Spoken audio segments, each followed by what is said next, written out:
Таман помисливме дека врвот е достигнат со злоупотреби на државни средства за партиски маркетинг стратегии од аферата Надеж 1, на виделина излегоа уште пострашни и уште полоши докази за работењето на кабинетот на Црвенковски, додека тој ја вршеше функцијата претседател на Република Македонија.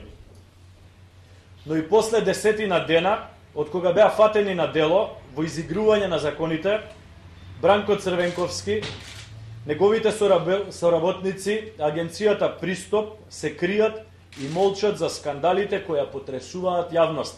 Ова е мега скандал, ова е класично прекршување на законите. Сето ова, господа од СДСМ, е подкрепено со факти, докази, документи и аргументи. Господине Црвенковски, не се крийте во глувчешка дупка, туку одговорете, иако знаеме дека немате логични и соодветни одговори. Кој овој пат ќе биде вашето жртвено јагне, кој ќе ја превземе одговорноста во ваше име за парите што вашиот кабинет ги префрлил на фирма, на син, на вработен во истиот кабинет?